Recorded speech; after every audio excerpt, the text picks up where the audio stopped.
Video सुरू होण्या अगोदर सांगतो की हा व्हिडिओ महिलांनी आणि लहान मुलांनी अजिबात बघू नये. कारण या व्हिडिओमध्ये ब्रुटॅलिटी आणि सेक्सुअलिटी खूपच जास्त आहे.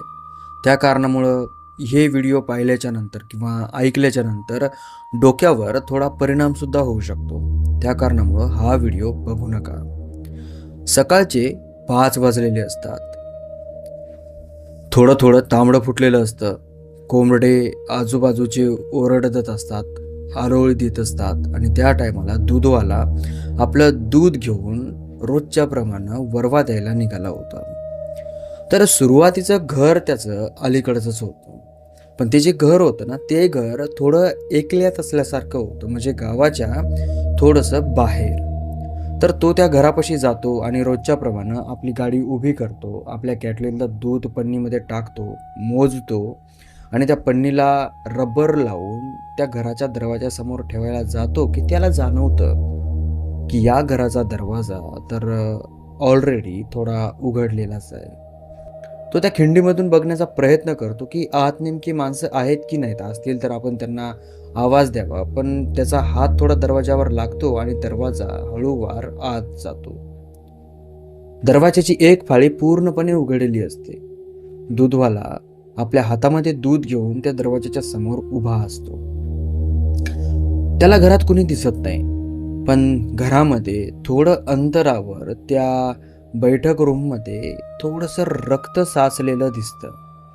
दूधवाला आपले हळूवार एक पाऊल पुढे टाकतो आणि दरवाजाच्या आत येतो. जसा तो आत येतो तसं त्याला चक्कर आल्यासारखी होते, कारण की त्या रूममध्ये भिंतीवर, जमिनीवर रक्ताचे सडे पडलेले असतात. तो फार भितो. त्याला भीती वाटते. त्याचं लक्ष तेवढ्यात वर जातं छताकडं, तर त्याच्या पायाखालून जमीन सरकते. कारण वर छताला एक अर्धवट मृतदेह लटकलेलं असतं. त्याच्या गळ्यात फाशीचा दोर असतो आणि पोटापासून खालचं शरीर पूर्णपणे तुटलेलं असतं. जसं की कोणं त्याला कुऱ्हाडीनं तोडलंय किंवा इळ्यानं तोडलेलं असतं आणि त्याचं जे शरीर असतं ते एका कोपऱ्यामध्ये, एका थैलीमध्ये भरलेलं असतं आणि त्याच थैलीमधून रक्ताचा वगळ वाहत वाहत त्या रूमच्या सेंटरला साचलेला असतो. आणि कदाचित त्या व्यक्तीला मारताना जे त्याचे रक्ताचे शितोडे आहेत ते आजूबाजूच्या भिंतीवर पडलेले असावेत. आता एवढं भयानक दृश्य या दूधवाल्यात दिसल्याच्या नंतर याला तळ का पळ सुटला, याच्या अंगाला पूर्ण घाम सुटला. याच्या दुधातली जी पिशवी, म्हणजे याच्या हातातली जी दुधाची पिशवी होती, ती पिशवी पूर्णपणे जमिनीवर पडली आणि ते दूध त्या रक्तामध्ये सामावून गेलं. हा बाहेर आला, आपली गाडी गडबडीने चालू केली आणि सरळ पोलीस स्टेशनमध्ये गेला. तिथं गेला आणि पोलिसांना म्हणला की साहेब साहेब तिथं काहीतरी झालं, साहेब साहेब तुम्ही पटकर चला, साहेब साहेब तिथं काहीतरी झालंय. पोलिसांना समजत नव्हतं की नेमका याला बोलायचं तरी काय. पोलीस त्यांना म्हणले की थोडा सावकाश हो, हळू बोल, असं बोल की समजलं पाहिजे. तो थोडासा थांबला. पोलिसांनी त्याला पाणी दिलं. त्याने गटागटा पाणी पिलं आणि पाणी पिल्याच्या नंतर तो म्हणला की मी सकाळी रोजच्या प्रमाणे त्या घरामध्ये दूध देण्यासाठी गेलो होतो साहेब. जसा मी त्या घराच्या आत गेलो तसं बघितलं तर त्या पूर्ण घराने रक्ताचा सराड पडलेला होता. माझं लक्ष वरी गेलं साहेब, तर वरी अर्ध मृतदेह लटकत होतो साहेब साहेब. आणि ते मृतदेह दुसरं कुणाचं नाही होत साहेब, त्या घरमालकाचं मृतदेह होतं. असं ऐकल्याच्या नंतर पोलीस त्याला घेऊन लगेच गाडीमध्ये बसले आणि त्या घराच्या दिशेने निघाले. जसे घराच्या दिशेने निघाले तसं याच्या मनामध्ये आणि डोक्यामध्ये फार विचित्र विचित्र विचार यायला लागले. हा पोलिसांना म्हणतोय की साहेब मला असं वाटतंय ना की मला ते कळतंय की त्याला कसं मारलंय, काय मारलंय म्हणून. आणि साहेब मला असं वाटतंय ना की हे भूतानंच केलेलं आहे काहीतरी. साहेब मी सांगतो तुम्हाला साहेब, माझं मन मला म्हणतंय साहेब हे भूतानंच केलंय काहीतरी. पोलीस म्हणले की हे गप्पा बसणार आहे, तुझं काय चालू आहे, भूत भूत भूत भूत भूत. तू काही नाहीये, तू जे बघितलंयस ना त्याला तू भिलायस. आणि त्या कारणामुळं तुला असं वाटतंय की ते जे सगळं काय केलंय ना ते भूतानी केलंय. पण या जगामध्ये खूप काही क्रूर माणसं सुद्धा आहेत. चाल पहिले तिथं जाऊ आणि नंतर बघू. त्याच्यासोबत पोलीस त्या घरापाशी पोहोचतात, गाडीतून उतरतात, घरामध्ये शिरतात. तर त्यानं जशा पद्धतीनं सांगितलं होतं तशाच पद्धतीनं त्या घरामधलं दृश्य होतं. पोलिसांनी सगळीकडे बघितलं, त्यांना काहीच दिसलं नाही. तेवढ्यात पोलिसांच्या कानावर थोडासा आवाज आला काहीतरी पडण्याचा, आणि तो आवाज होता वरून छतावरच्या रूममधून. वर एक रूम होती. पोलीस हळूवार आपली गन काढतात आणि हळूवार वरच्या रूममध्ये जायला सुरुवात करतात.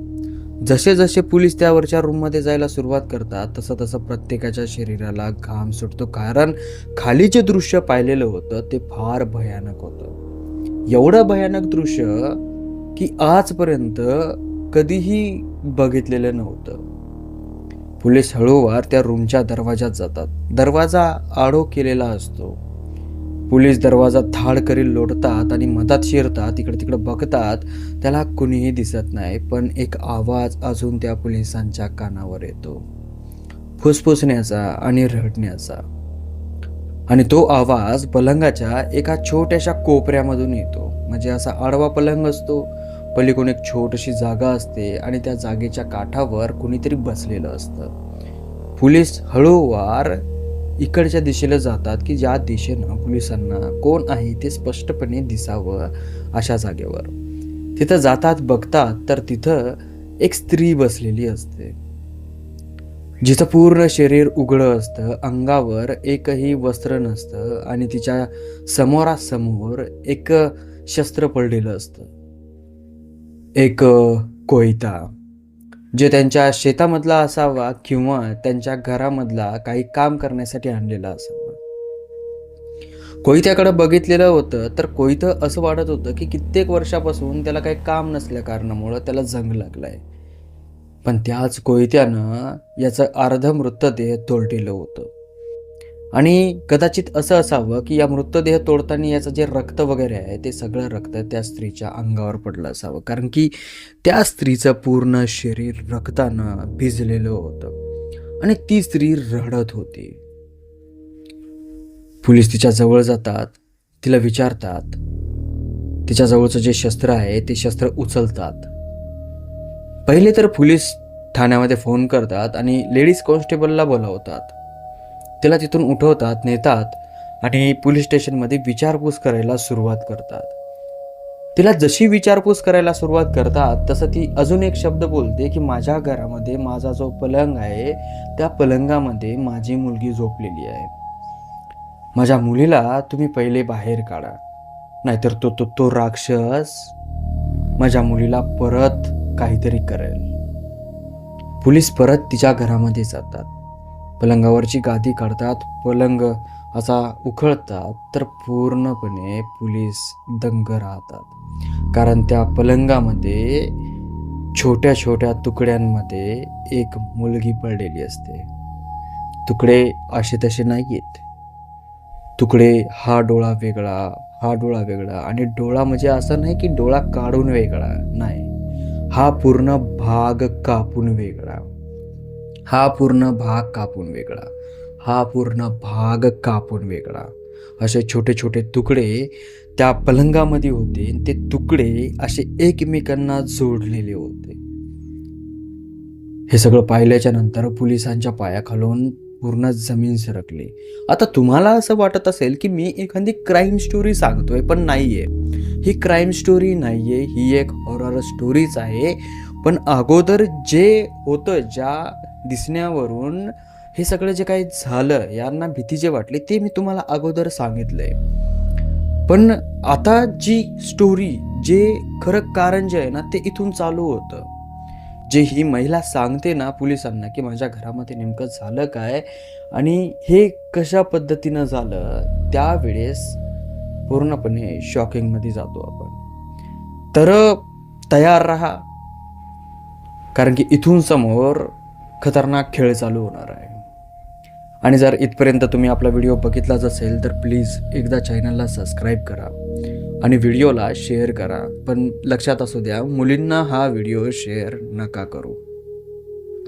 मुलींना असू द्या, महिलांना असू द्या, त्यांना हा व्हिडिओ शेअर नका करू, कारण की भयानक प्रकार आहे.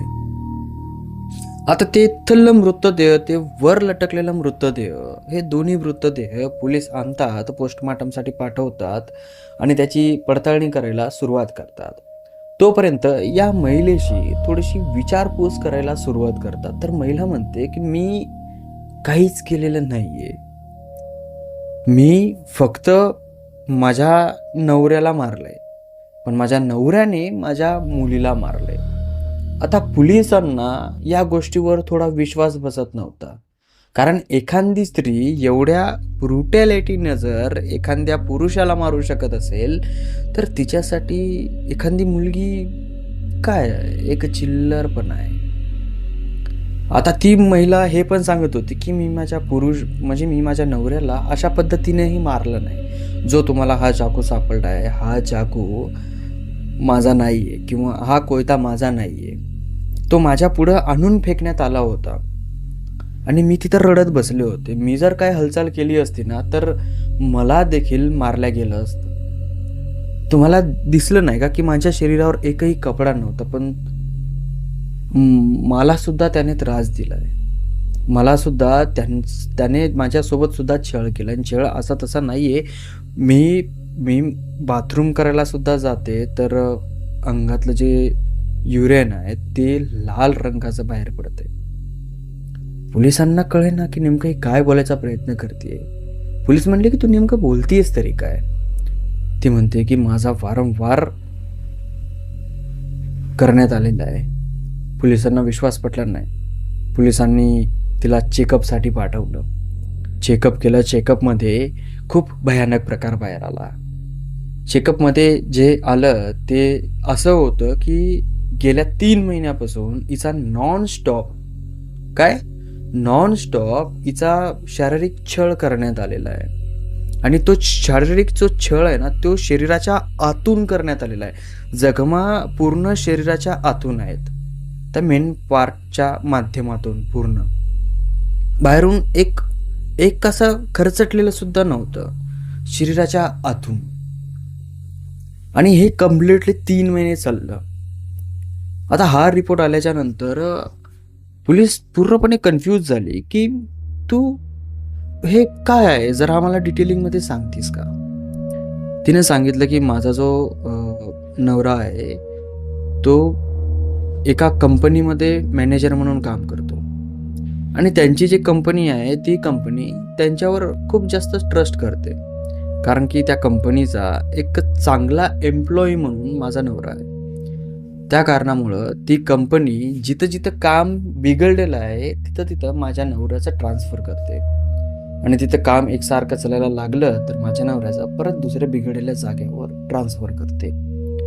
तसं 3 महिन्याच्या अगोदर या शहरामध्ये माझ्या नवऱ्याचं ट्रान्सफर झालं. माझा नवरा रोजच्या प्रमाणात जायचा यायचा, काही प्रॉब्लेम नव्हता, काहीच नव्हतं. मलाही वाटलं काही नाहीये, सगळं काही सुरक्षित आहे आणि सगळं काही चांगलं आहे. पण मला असं वाटतं ना की आम्ही ज्या घरामध्ये राहायला आलो, कदाचित त्याच घरामध्ये काहीतरी एक वेगळा प्रकार असावा. आम्ही त्या घरात सुरुवातीला जेव्हा राहायला आलो होतो, सगळा पसारा इकडे तिकडे पडलेला होता. आणि त्या सगळ्या पसाऱ्यांमध्ये एक खूप जास्त कॉमन गोष्ट होती. त्या घरामध्ये ना मांजरी मेलेल्या होत्या. त्या घरामध्ये टोटल 4 रूम आहेत. खाली 2 रूम आहेत, एक हॉल आहे, एक छोटी रूम आहे, एक किचन रूम आहे आणि वर 2 रूम आहेत, एक मोठी रूम आणि एक त्याच्यापेक्षा छोटी रूम. टॉयलेट आणि बाथरूम हे खालीवरी दोन्हीकडे आहे. आणि घर बाहेरून बघायला फार मोठं दिसतं, पण आत गेल्याच्या नंतर असं वाटतं की घर फार छोटं आहे. आणि त्या प्रत्येक रूममध्ये एक मांजर मेलेली होती. आणि सगळ्यात आश्चर्यचकित गोष्ट अशी होती की त्या प्रत्येक मांजरीची शेपटी कापलेली होती. आता मी सुशिक्षित आहे, माझा नवराही सुशिक्षित आहे आणि माझी जी मुलगी होती ती सुद्धा सुशिक्षितच आहे. आता ती जी मुलगी होती यांची, ती मुलगी 17 ते 18 वर्षाची मुलगी होती. म्हणजे यंग होती, शरीर वगैरे तिचं खूप चांगलं होतं आणि खूप म्हणजे ॲट्रॅक्टिव्ह होती. आणि तिची जी आई म्हणजे ही महिला ही सुद्धा खूप जास्त अट्रॅक्टिव्ह होती. गोरी होती, शरीर चांगलं होतं आणि कोणत्याही पुरुषानं जर हिच्याकडे बघितलं तर असं की मन त्याचं विचलित व्हावं इतकी सुंदर होती. आणि तिचा जो नवरा आहे त्याला सुद्धा चांगली पगार होती. त्याच कारणामुळं इतकी अट्रॅक्टिव्ह त्याला बायको भेटली. तर ही सांगते की आम्ही रूम म्हणजे त्या घरामध्ये आल्याच्या नंतर आम्ही तर पहिले त्या 4 मेलेल्या जे मांजरी होते ना त्या बाहेर काढल्या. त्यांचा पूर्ण वास पूर्ण घराने होता. आणि त्या 4ही मांजराची एक कॉमन गोष्ट होती, त्या 4ही मांजराचे शेपटं कापलेले होते. शेपटं नव्हते त्यांना आणि असं वाटत होतं की ते जे शेपटं आहेत ते असे ताजे-ताजे कापलेले आहेत, असं वाटत होतं. कारण की पूर्ण शरीर त्यांचं सडून गेलेलं होतं अर्धवट, पण त्या शेपटीचा जो भाग होता तोच एक असं वाटायचं की आत्ता कापलेला आहे ते आत्ता. आणि जेव्हा आम्ही ते 4 मांजरं असे काढू लागलो त्यावेळेस त्या प्रत्येक रूममध्ये अनेको असे केस सापडले किंवा असे हाडकं सापडले की त्याच्यावरून असं कळतं की याच्या अगोदर सुद्धा या रूमांमध्ये मांजरा मारून टाकलेल्या होत्या. आम्ही जेव्हा त्या मांजरा बाहेर काढल्या आणि फेकून देऊ लागलो तर एक वेडा माणूस, खूप वेड्यासारखा माणूस म्हणजे रस्त्यानं चालतो ना, असं वेडे माणसं असतात काही बघा, तुम्ही बघितले असतील कुठेतरी. तसा वेडा माणूस रस्त्यावर उभा राहून एकसारखा आमच्याकडे बघत होता. कमरेवर दोन्ही असे हात देऊन होता आणि अशी मान वाकडे करून तो बघत होता. खूप मोठी डेरी होती त्याला आणि पूर्ण शरीर वाळलेलं होतं. पण तो फार भयानक दिसत होता. त्याची कटीन, दाढी, त्याचे डोळे, त्याचे दातं बाहेर निघलेले होते. हाताचे नखं, पायाचे नखं हे फार जास्त वाढलेले होते. माझ्या नवऱ्यांना असे माणसं पटत नव्हते. त्या कारणामुळं माझ्या नवऱ्याने त्याला हाकलून लावलं आणि तो पळता-पळता सुद्धा आमच्याकडे बघत होता. अक्षरशः तो एका झाडाला जाऊन खेळला पण, तरीसुद्धा तो पळता-पळता आमच्याकडेच बघत राहिला. आमचं घर जोपर्यंत त्याला दिसत नाही, तोपर्यंत तो पळत राहिला आणि तोपर्यंत तो फक्त आमच्या घराकडेच वळून बघत राहिला होता. मला मला थोडंसं विचित्र वाटलं, की हे काय आहे? म्हणजे कसं आहे? आणि खरं सांगू का, त्या घरामध्ये गेल्याच्या नंतर ना, त्या घराची जी वाइब होती ना, ती एकदम स्मशान वाइब होती. असा असा त्या मांजरांचा दुर्गंध आणि ती वाइब फारच विचित्र होती. मी माझ्या नवऱ्याला म्हणलं सुद्धा, की "अहो, आपण काय करूयात, हे कॅन्सल करूयात, घर आपण दुसरीकडे राहूयात." तर नवरा म्हणला, की "अगं, हे कंपनीनं दिलेलं घर आहे आणि कित्येक दिवसापासून बंद असल्यामुळं या घरामध्ये असले काही झालं असेल. एकदा या घराला धुतलं, स्वच्छ केलं तर बघायचं काम नाही." मग माझ्या नवऱ्याचं ऐकलं मी. मी जास्त त्यांना काही बोलत नव्हते. एकदम नॉर्मलपणानं मी त्यांचं ऐकते. एखादी सज्जन बायको कशी असते सेम त्या पद्धतीने. तर घर धुणं चालू होतं. पसारा आवरणं चालू होता. 1-2 माणसंसुद्धा लावले होते. तर एक शेजारीण आलती. एक म्हातारी होती अर्धवट वयाची. तिच्या नाकामध्ये एक मोठी नथ होती. हातामध्ये दंडकडे होते. पायामध्ये ते असतात ना, गोठं काय म्हणतात त्याला, ते होते.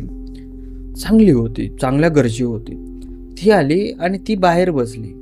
आम्हाला म्हणायला लागले, की दुसऱ्या गल्लीमध्ये आम्ही राहतो. तुम्ही इथं आलात हे पाहून मी तुमच्याकडे आले.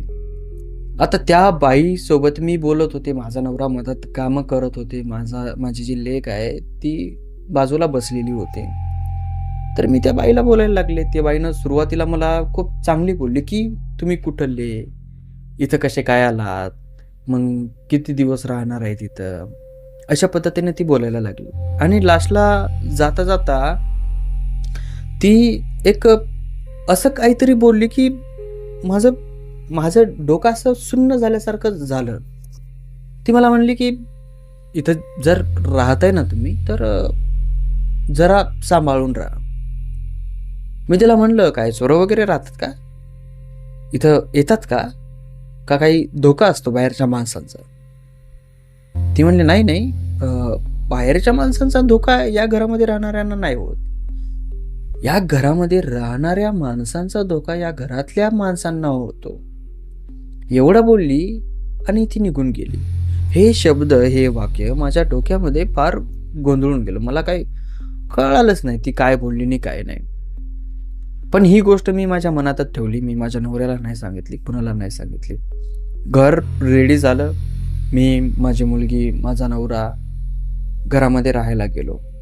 सगळं काय सुरळीत चालू होतं. 1 महिना बघता बघता निघून गेला. आम्ही हळू-हळू त्यामध्ये सामान भरायला लागलो. हळू-हळू आमची जे सुख आहे ते खूप आम्ही म्हणजे आनंदी राहत होतो. आमच्या परिवारामध्ये राग, रुसवा-फुगवा हे काही नव्हतं. कारण की आम्हाला काही कमी नव्हतं. सगळ्या काही गोष्टी व्यवस्थितशीर होत्या. 1 महिना कंप्लीट झालेला होता. पण दुसऱ्या महिन्यामध्ये थोडा थोडं काय झालं काय माहीत. रात्रीला माझी मुलगी गायब झाली माझ्याजवळून. मी, माझा नवरा एका रूममध्ये झोपायचे आणि माझी मुलगी एका रूममध्ये झोपायची. पण माझ्या मुलीला मासिक पाळी सुरू झाल्या कारणामुळं मला तिच्याजवळ झोपावं लागायचं. तर त्या दिवसांमध्ये माझी मुलगी अचानक रात्रीला गायब झाली. आता गायब झाल्याच्या नंतर मी उठले, रूममध्ये इकडे-तिकडे बघितलं, पण मला काही दिसलं नाही. नाही मला माझी मुलगी कुठं दिसली. मी आवाज देत होते, तर आवाजही मला माझी मुलगी देत नव्हती. मी घाबरले. म्हणलं इतक्या रात्री गेली तरी कुठे ही? मी दरवाजा उघडला, रूमचा बाहेर आले आणि वरून खाली आले तर बघते तर माझा नवरा खाली बसलेला आहे घरामध्ये. पूर्ण शरीरावरचे कपडे काढून मोठं काहीतरी विचित्र अशा आकृत्या काढलेल्या आहेत. कुंकवाने, हळदीने पूर्ण घरामध्ये. आणि त्या आकृत्यांच्या मधामध्ये माझी मुलगी झोपलेली आहे. पूर्ण विवस्त्र ती सुद्धा. आणि तिच्या प्रायव्हेट पार्टामधून रक्ताचा स्राव चालू आहे. आणि ते रक्त माझ्या नवऱ्याच्या समोर असलेल्या त्या छोट्याशा सर्कलमध्ये जाऊन थांबत होतं. गोष्ट एवढी आश्चर्यचकित होती की ते रक्त ना इकडं जात होतं ना इकडं जात होतं. जे रस्ता होता त्याच रस्त्याने ते जायचं आणि त्या एकाच जाग्यावर ते थांबायचं. असं वाटत होतं की ते रक्त असं वर उचलल्या गेलंय. मला कळलं नाही हे काय चालू आहे. आणि एक 18 वर्षाची मुलगी तिच्या बापासमोर विवस्त्र पडली आहे. तिचा बाप सुद्धा विवस्त्र आहे आणि तो एक विचित्र पद्धतीने काहीतरी मंत्र जाप करतोय आणि ते पण अर्ध्या रात्री. काय वाटेल? तिचा बाप पूर्णपणे मंत्राच्या त्या म्हणण्यामध्ये बुद्ध मनमुक्त झालेला आहे. तेवढ्यात मला असं दिसलं की माझी जी मुलगी आहे ती झोपलेली, तिच्या शरीरावर कोणीतरी खेळतंय. म्हणजे खूप विचित्र पद्धतीने आणि खूप असं वेगळ्या पद्धतीने. आता जसा एक हजबंड वाईफ रोमॅन्स वगैरे करतात ना, सेम त्या पद्धतीनं काहीतरी तिच्यासोबत होतंय. पण तिच्यासोबत जे होतंय ती जे दुसरा माणूस आहे ते दिसत नव्हता. आणि तिची मुलगी होती ती डोळे लावून गप्प पडलेली होती. तिला काहीच नव्हतं, गप्प पडलेली होती. मला हे बरोबर वाटलं नाही. मला खूप विचित्र वाटलं. मी घाबरले, माझ्या अंगाला शहारा आला. मी जोरात ओरडले. मी जशी जोरात ओरडले तसं माझे डोळे उघड्यासारखे झाले. मी उठून बघते तर मी बेडवर झोपलेली होते. माझी मुलगी माझ्या साईडला झोपलेली होती. मी तिच्या साईडला झोपलेली होते. इकडे तिकडे बघते तर रूमचा दरवाजा बंद होता. पटकन रूमचा दरवाजा उघडला. मी माझ्या नवऱ्याच्या रूममध्ये गेलो. बघितलं तर माझा नवरा निवांत झोपलेला होता. खाली हॉलमध्ये गेलो तर हॉलमध्ये सुद्धा काहीच नव्हतं. पूर्ण काही निवांत होतं. ना कुठं कुंकू सांडलेलं होतं, ना कुठं हळद लागलेली होती. सगळं काही क्लिअर होतं. पण जे रात्रीला दृश्य मी पाहिलं होतं किंवा मी जे स्वप्न पाहिलं होतं, मला त्या दिवशी असंच वाटलं की मी पाहिले ना ते काय स्वप्नच असेल त्या दिवशी. पण दुसऱ्या दिवशी माझी मुलगी माझ्यापाशी रडत आली आणि मला म्हणली की माझ्या पोटामध्ये खूप जास्त त्रास होतोय. एवढा जास्त त्रास होतोय की असहनीय त्रास होतोय. खूप खूप जास्त. मी काय करू? मला असं वाटत आहे की मी आता मरणार आहे. माझे आतडे असे आतून तुटत आहेत. असं मला त्रास होतोय. म्हणलं कसं काय? असं कसं होऊ शकतं? मग तिला घेऊन मी हॉस्पिटलमध्ये गेले.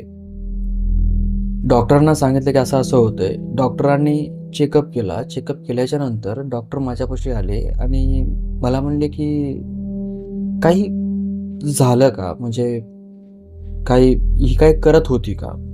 मी म्हणलं म्हणजे स्वतःच्या हातानं काही इंटरकोर्स वगैरे काहीतरी असं काय करत होती का, की समजा वस्तू वगैरे काहीतरी यूज करण्याचा प्रयत्न? मी म्हणलं नाही, तसं काहीच नाही. डॉक्टरने सांगितलं की हिच्या शरीराच्या आतले जे आतडे वगैरे असतात ना, ते सर्व काही असे जखमा झालेले आहेत त्यांना, आणि काही जाग्यावर ते तुटलेले सुद्धा आहेत. त्या कारणामुळे हिचं पोट दुखतंय. तेव्हा मात्र माझ्या पायाखालची जमीन सरकली. माझं जे रात्री दिसलं होतं ना, कदाचित ते खरं होतं.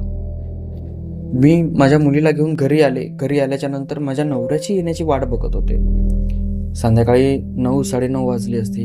नवरा घरी आला. मला रोजच्या प्रमाणे जेवायला वाढ मांडला. फ्रेश व्हायला गेला. फ्रेश होऊन आला. टेबलवर बसला. मी जेवायला वाढलं. जेवण करायला सुरुवात केली. पण त्या रात्री मी एक अजून गोष्ट बघितली होती, की माझ्या नवऱ्याने त्याच्या हाताला थोडंसं कापलं होतं आणि त्याच्यातून जे रक्त बाहेर आलं होतं ना, ते रक्त तो त्या रक्तामध्ये टाकत होता, जे रक्त या मुलीच्या मधातून आलेलं होतं. तिथं जखम असायला पाहिजे होती. जेवता जेवता मी लक्ष केलं माझ्या नवऱ्याच्या हातावर, की जखम आहे किंवा नाही. बघितलं तर जखम होती. माझा राग अनावर आला होता. मी खूप जोरात अशी बोलले, इतक्या जोरात बोलले, की तू माझ्या मुलीसोबत असं केलंच कसं? तुझी पोटची मुलगी होती ती. तुझ्या पोटच्या मुलीसोबत असं केलंच कसं? मी अनगिनत त्याला शिव्या देत राहिले. तो एका जागेवर स्तब्ध आणि शांत बसून होता. अनगिनत माझा जीव थकत नाही तोपर्यंत मी शिव्या देत राहिले. माझी मुलगी एकसारखी रडायला सुरुवात करते. ती थांबत नाही. ती पण रडणं एकसारखं चालू करते. पण माझा नवरा एकदम शांत खुर्चीवर बसून हळूवार त्याच्या चेहऱ्यावर एक स्माईल येते. जशी त्याच्या चेहऱ्यावर स्माईल येते, तसा जो घराचा दरवाजा आहे तो जोरात बंद होतो, धाडकर. जसा तो दरवाजा बंद झाला तसं मी गप्प राहिले, माझी मुलगी गप्प राहिली. कारण त्या दरवाजापाशी कोणीच नव्हतं. तरी पण तो दरवाजा बंद झाला होता. अचानक जोरात मग माझा नवरा हळूवार हसायला लागला. त्याच्या तोंडावरची स्माइली एवढी मोठी झाली की तो या अगोदर अशा पद्धतीनं कधीच हसला नव्हता. त्याने त्याचा हात पूर्ण टेबलवर जोरात मारला. जसं त्यानं हात जोरात टेबलवर मारला तसं फरशीवर रेघोट्या उमटायला लागल्या. सगळीकडं आकृत्या तयार व्हायला लागल्या. आणि बघता बघता असं वाटत होतं की माझं शरीर असं कुणीतरी पकडलंय. आणि मी माझ्या मुलीकडे बघतीये तर माझ्या मुलीचं शरीर हळूवार हवेमध्ये तरंगायला लागलं. माझा नवरा तिथंच टेबलवर बसलेला होता. तो माझ्याकडे बघत हसत होता. उठला आणि माझ्याकडे हळूवार आला आणि मला म्हणला, मी तुझा नवरा नाही. मी तुझा नवरा नाही. मला कळत नव्हतं की तो मला का असं बोलतोय आणि का नाही. पण जे दृश्य मी पाहिले, जे मी माझ्या डोळ्यानं पाहिले, मी या अगोदर असं दृश्य असं मी कधीच बघितलं नाही. ह्या सगळ्या गोष्टी मी ऐकलेल्या होत्या, पण आज जेव्हा मी डोळ्यानं बघितलं त्यावेळेस मला माझ्यावर विश्वास बसत नव्हता की मी हे सगळं माझ्या डोळ्यानं बघते, उघड्या डोळ्यानं. मला मला मला काही कळत नव्हतं. माझी बुद्धी मला कळत नव्हती की नेमकं काय बोलतीये आणि काय नाही. असं वाटत होतं की माझं पूर्ण शरीर, माझी बुद्धी हे कोणाच्या तरी कंट्रोलमध्ये आहे. माझ्या मुलीचं शरीर हे अधर वाऱ्यात तरंगत होतं. मी खुर्चीवर बसलेली होती. माझा नवरा खुर्चीवर उठून माझ्यापाशी आलेला होता. माझ्या डोळ्यासमोर तो त्याचे सगळे कपडे काढतो आणि तेवढ्यात माझ्या मुलीच्या सुद्धा अंगावरचे पूर्ण कपडे निघतात. तो जाऊन त्या चक्रामध्ये जाऊन बसतो आणि ती जे मुलीचं शरीर आहे ते सुद्धा त्याच्या समोर येऊन बसतं. तो काहीतरी असा म्हणतो की अव्हानम अव्हानम असं कितीतरी वेळेस तो म्हणतो. आणि तेवढ्यात असं वाटतं की माझ्या ज्या मुलीचं शरीर खाली पडलेलं आहे तिच्या शरीराच्या आतून कोणाचे तरी हात फिरतायत. जसे ते हात फिरतायत तसं माझ्या मुलीच्या तोंडातून रक्त बाहेर येत होतं. थोडा वेळ हा प्रकार चालत राहिला. सगळं काही माझ्या डोळ्यासमोर, सगळं काही एक ना एक ती गोष्ट माझ्या डोळ्यासमोर होत होती. माझ्या नवऱ्याने त्याच्यासोबत आणलेली एक कुऱ्हाड काढली. कुऱ्हाड विचित्र होती. कुऱ्हाड अशी होती की ती मी या अगोदर कधीही बघितली नाही. नॉर्मली कुऱ्हाड छोटी असते, ती इतकी मोठी कुऱ्हाड होती. आणि तिचा जो दांडा होता तो सुद्धा वेगळा होता, विचित्र होता. त्यानं माझ्या डोळ्यासमोर माझ्या मुलीचे तुकडे केले, पन्नीमध्ये भरले आणि ते एका पोत्यात टाकून वर रूममध्ये घेऊन गेला. आणि मी एका खुर्चीवर बसलेली होते. तेवढ्यात मला असं जाणवलं की मला कुणीतरी उभं केलंय, माझं शरीर कुणीतरी चालवतंय. मी सुद्धा वर गेले आणि माझ्या डोळ्यासमोर माझा नवरा माझ्या मुलीचे तुकडे त्या पलंगात टाकत होता. आणि ते असे ठेवले होते की ती जशी जिथला तुकडा तिथं,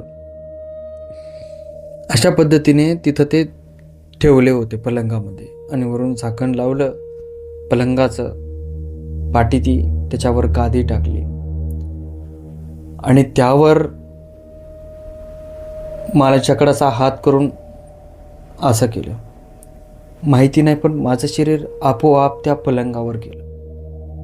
आपोआप माझ्या शरीरावरचे पूर्ण कपडे आपोआप निघले. आणि मला असं वाटत होतं की माझ्यासोबत कोणीतरी काहीतरी करतंय. एवढा मोठा त्रास, इतका त्रास, खूप खूप जास्त आणि भयानक त्रास. आणि मी माझ्या नवऱ्याकडं बघू शकत होते. माझा नवरा दरवाजात उभा राहून माझ्याकडं हसतोय, बघतोय आणि आनंदी होतोय. पण मला इकडं खूप भयानक जाणवत होतं. तब्बल 3 महिने एकसारखं माझ्यासोबत ती प्रक्रिया होती. आणि 3 महिन्याच्या नंतर एक काय झालं काय बाहेरून एक मांजर फेकण्यात आली. रूमला खिडकी होती, त्या खिडकीमधून मांजर फेकण्यात आली. त्याची शेपटी कापलेली होती. जशी ती मांजर फेकण्यात आली तसं माझ्या रूममधला जो काय पसारा आहे तो जोरजोरात इकडं तिकडं तिकडे इकडं धडाधड धडाधड धडाधड असा फुटत होता. पूर्णपणे असा फुटत होता. आणि जो माझा नवरा आहे तो पटकन रूममध्ये येतो. तेवढ्यात तो जसा रूममध्ये येतो तसं त्याचं जे अर्ध शरीर आहे पोटाच्या खालचं ते पण फुटतं. ते पण शरीर फुटतं. हिच्यामध्ये एक गोष्ट मी अजून सांगायचा विसरलो. जी मांजर खिडकीमधून फेकून आली होती त्या मांजरीसोबत एक कोयतासुद्धा मधात आला होता. आणि ते कोयता बरोबर माझ्या समोर पडला होता. मी पूर्णपणे विवस्त्र होते. जसा तो कोयता माझ्या रूममध्ये आला तसं असं वाटलं, मांजरान तो कोयता जसं असं वाटलं की त्या रूममधून कुणीतरी पळण्याचा प्रयत्न करतंय. आणि ते पळताना जे आजूबाजूचा पसारा आहे तो जोरजोरात फुटतोय. तेवढ्यात माझा नवरा समोर आला आणि त्याचं अर्ध शरीर थाडकर उडालं पोटाखालचं आणि तो तिथंच पडला. मला कळलं नाही काय करावं आणि काय नाही. मी तो कोयता उचलला, माझ्या नवऱ्याकडे असा केला आणि हळूहळू मी चलत जाऊ लागले. मी जसं जसं चलत जाऊ लागले तसं तसं माझ्या नवऱ्याचं शरीरसुद्धा ओढल्या जात होतं. आणि बघता बघता ते शरीर खाली ओढल्या गेलं. खाली गेल्याच्या नंतर ते शरीर अक्षरशः त्या खालच्या रूममध्ये फिरलं आणि त्याचे पूर्ण रक्ताचे शितोडे पूर्ण घराने पूर्ण रूमने झाले आणि ते शरीर अद्धर वर जाऊन तरंगायला लागलं. मी भिले. मला बाहेर जाण्या इतकी सुद्धा ताकद नव्हती, कारण माझ्या शरीरावर एकही कपडा नव्हता. मला कळत नव्हतं काय करावं आणि काय नाही. मी नुसती चिरकत होते. मी तो कोयता घेतला, जोरात रूममध्ये आले आणि या कोपऱ्यामध्ये लपले. तेवढ्यात हा माणूस आला, मला बघितलं आणि मी आले. आता पोलीसवाले पूर्णपणे कन्फ्यूज होते की हिनं जी ही स्टोरी सांगितलेली आहे असं होणं शक्य आहे का. म्हणजे कसं या काळामध्ये तर शक्य नाही आहे असं होणं नाही आहे. पोलिसांनी तिच्या डोक्याचा सुद्धा चेकअप केला, पागलखान्यामध्ये पाठवलं, तिला विलास केला. तर तिथले डॉक्टर म्हणले की ही जी लेडीज आहे ही पूर्णपणे चांगलीच आहे, हिच्या डोक्यामध्ये काहीच प्रॉब्लेम नाही आहे, ना कुठला हिच्या डोक्यामध्ये परिणाम आहे. पण हां, आता जे काय हिनं सांगितले किंवा ही ज्या कंडिशनमध्ये आहे त्याच्यावरून असं वाटतं की ही त्या याच्यामध्ये आहे, त्या झोनमध्ये. आणि डॉक्टरांनी अजून एक गोष्ट सांगितली की तो जो भिकारी होता, तो जर नसता, तो जो माणूस होता जे वेड्यासारखा होता, सुरुवातीला मी तुम्हाला सांगितलं होतं, तो जर नसता ना तर मी मेले असते. तो होता म्हणून मी वाचले, तो होता म्हणून मी वाचले, अशी ती मुलगी, अशी ती महिला म्हणायची. आता जे पोलीस होते ना, त्यांना हे डॉक्टरांनी सांगितलं होतं. तर डॉक्टरांनी पोलिसांना सांगितल्याच्या नंतर पोलिसांनी त्या वेड्या माणसाला पकडलं, आणलं आणि त्या महिलेसमोर असं बसवलं. आणि पोलिसांनी त्याला विचारलं की तू हिला ओळखतो का. तर तो माणूस म्हणला की नाही, मी हिला ओळखत नाही, त्या घराला ओळखतो. पोलीस म्हणले असं कसं काय, हिला ओळखत नाही तू त्या घराला ओळखतो. तो म्हणला की माझी ड्युटी आहे, ड्युटी त्या घरामध्ये मांजरं फेकण्याची. पोलीस म्हणले की असं कसं काय. तो म्हणला की हो असंच, माझी ड्युटी आहे त्या घरात मांजरं फेकण्याची. माझ्यासोबत एक सौदा झालेला आहे, तो सौदा जर मी केला नाही तर मी मरून जाईल, माझा जीव घेण्यात येईल, म्हणून मला तो सौदा करावा लागतो. मला त्या घरामध्ये मांजरं फेकावी लागतात आणि जर मी त्या घरामध्ये मांजरं फेकली नाही तर ते घर आजूबाजूंच्या घरांना सुद्धा खाऊन टाकेल, असं तो वेडा माणूस म्हणतो. आता डॉक्टरांनी त्याला सुद्धा तपासलं तर तो पूर्णपणे डाऊन झालेला होता, त्याच्या डोक्यामध्ये अजिबात काही नव्हते. तो हिच्याकडे बघितलं की हसायला लागू लागला, हिच्याकडे बघायला लागला की हसू लागला. आता हे सगळा प्रश्न झाला, सगळं काय झालं. आता एक अखेरच्या याच्यावर स्टेपवर पोलीस येतात आणि जो दूधवाला आहे त्याला पकडतात, त्याला पोलीस स्टेशनमध्ये बसवतात, त्याला म्हणतात तू तिथं रोज दूध देतो का. हा म्हणला हो मी रोज दूध देत होतो. मग एक गोष्ट मला सांग की जेव्हा तू तिथं दूध द्यायचा तर दूध द्यायचा कसा. तो म्हणला की सुरुवातीला मी म्हणजे 1 महिना जेव्हा दूध घेऊन जायचो तेव्हा ही बाई यायची नेण्यासाठी, पण 1 महिन्याच्या नंतर हिचा जो नवरा आहे तो यायचा आणि तो सुद्धा 4-5 दिवस आला आणि 4-5 दिवस आल्याच्या नंतर तो मला म्हणला की येत जाय, दूध बांधत जाय आणि समोर ठेवायचं आणि जात जाय. तर लगातार मी समजा 2, 2.5, पावणे 3 महिन्याच्या जवळपास असं दूध देत राहिलो. आणि आज जेव्हा या घराचा दरवाजा उघडा दिसला, पाहिलं तर असा प्रकार होता. तिथे जवळ एक CCTV कॅमेरा सुद्धा होता तिथं. तर हे 3 महिने नॉर्मली तिचा नवरा रोज सकाळी उठायचा, ऑफिसला जायचा, ऑफिसहून यायचा. पण ह्याच्यामध्ये एक गोष्ट मात्र अशी होती की ती महिला, त्या महिलेची मुलगी एकदाही रूमच्या बाहेर आली नव्हती किंवा घराच्या बाहेर दिसले नाही दिवसभर त्या घरामध्ये कोणी गेलेलं दिसलं. मग पोलिसांना कळालं की ही बाई खरी बोलते, पण ही ज्या पद्धतीनं बोलते ना ती पद्धत थोडी वेगळी आहे. कारण की तशा पद्धतीनं होणं थोडंसं शक्य नाही. हे फार फार विस्कटलेलं आणि फार विचित्र असं वाटतंय. असं कसं होऊ शकतंय या काळामध्ये, अशा पद्धतीचं नाही होऊ शकत. त्यामुळं ती केस अजून पण सॉल्व्ह झालेली नाही.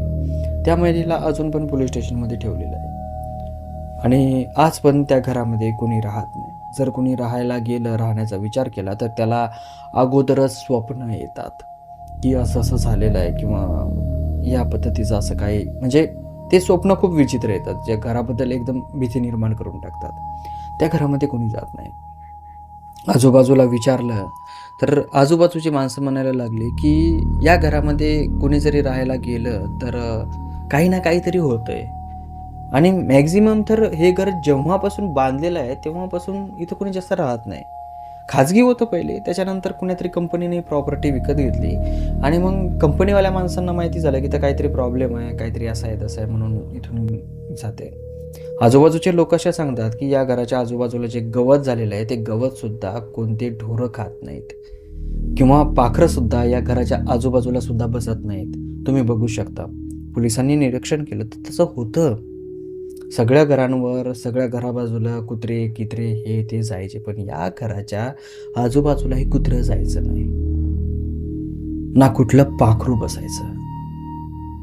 आणि तिथल्या माणसाने अजून एक गोष्ट सांगितली होती की या घरातले माणसं या घरच्यांच्याच माणसासाठी प्रॉब्लेम होतात. याच्या अगोदर एक केस झाली होती, पण तेव्हा कुणी वाचलं नव्हतं. सगळं शटडाऊन झालं होतं, सगळे मेले होते. यावेळेस तरी ही बाई वाचली आणि सगळ्यांच्या सांगण्यावरून असं होतं की हां, याच्यात जादूटोणा किंवा भूत वगैरे याच्यात राहतात, असं आजूबाजूच्या लोकांचं म्हणणं होतं. पण सबूत सापडे नाही, काही सापडं नाही की ज्याच्यावर आधारित असं कन्फर्म कळेल की या कारणामुळे झालं आहे.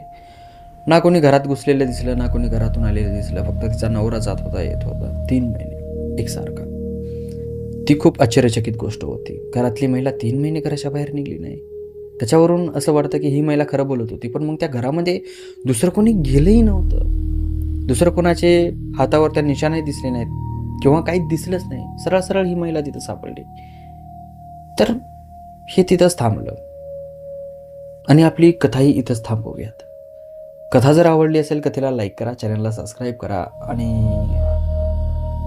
बरं, एक गोष्ट तुम्ही नोटीस केली का की आपल्या कथेमध्ये, आपल्या मॅक्झिमम कथांमध्ये हॅपी एंडिंग नसते. मिस्टिरियस एंडिंग म्हणा किंवा ब्रुटल एंडिंग किंवा सॅड एंडिंगच असते. कारण आपल्या चॅनलच तसं आहे, एकदम डिस्टर्बिंग. तर माझं फक्त एकच म्हणणं आहे, मनोरंजन म्हणून बघा आणि या व्हिडिओला महिलांपासून दूर ठेवा.